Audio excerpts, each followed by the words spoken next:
These are notes from chapters 1, 2, and 13, and in addition we have my guest speaker notes from Dr. Honeycutt. First thing I'm going to talk about is all the chapters. Some important aspects of classroom assessment: the general planning for an assessment procedure, selecting and creating assessment procedures, evaluating an existing procedure, properly judging the content relevance of an assessment procedure. This is why we have assessments in the classroom. Let's see. Performance assessments. What and why? Performance task requires students to apply their knowledge and skills in order to solve problems, create original products, demonstrate particular skills. Performance tasks are also engaging in the classroom. Highly effective teachers support the process of meaningful learning by creating ambitions and meaningful tasks that reflect how knowledge is used in the field. Collaboration. We learn best with and through others. Talking to others, asking questions, seeing what their feedback is on things. Communication and interaction. Learning takes place in a social context. How is this relevant to our future jobs? We don't come to class knowing things. They have to be taught by teachers.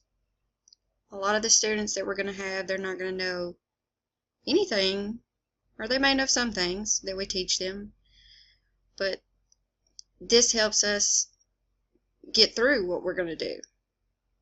Teachers even teach other teachers sometimes when they're asking each other questions or trying to get feedback about a way to teach something better. How do we create a performance task? We use the standards. We group task, which is differentiate group work and adjust the question for student approval. Scaffold the student with a template or graphic organizer.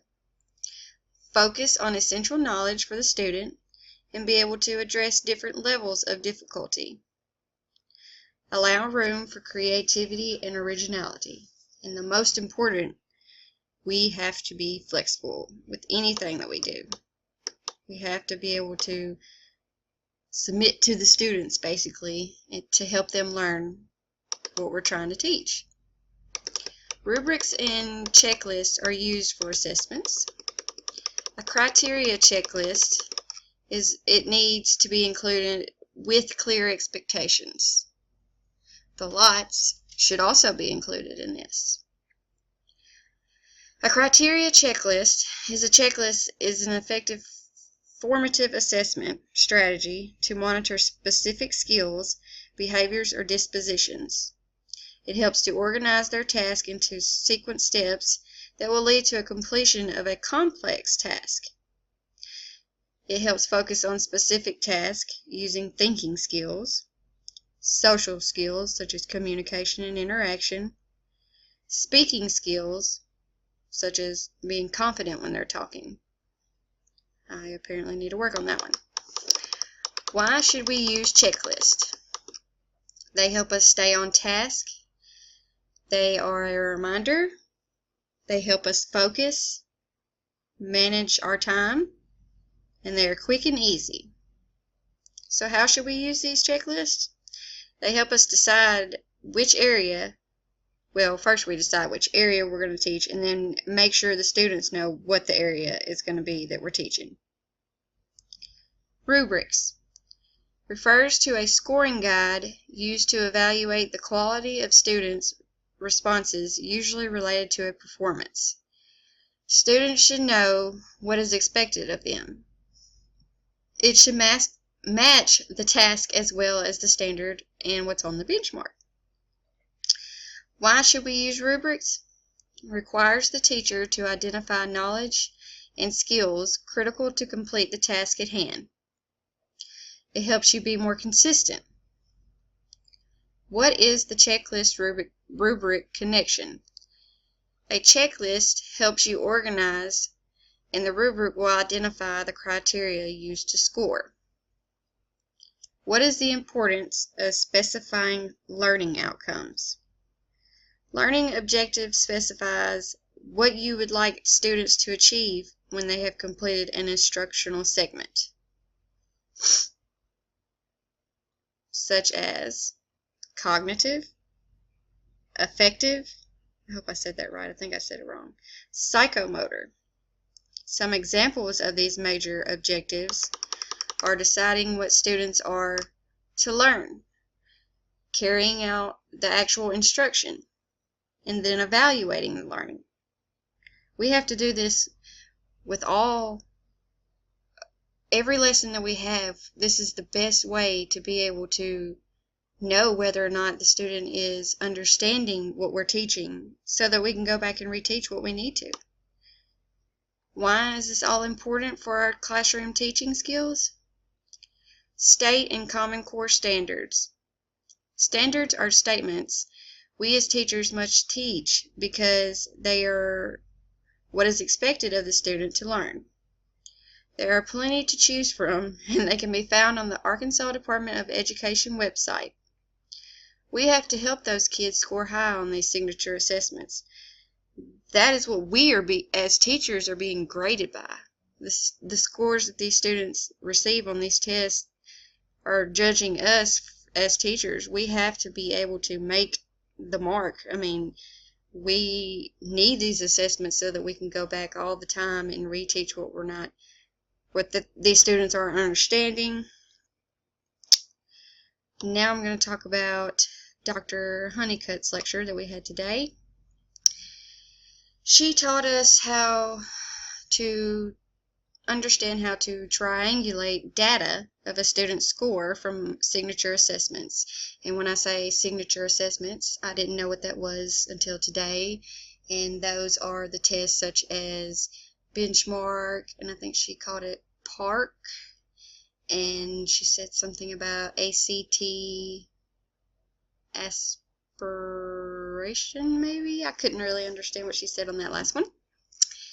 But when we're triangulating the data of a student's score from signature assessments, we ask other teachers, we look at past test scores of these students,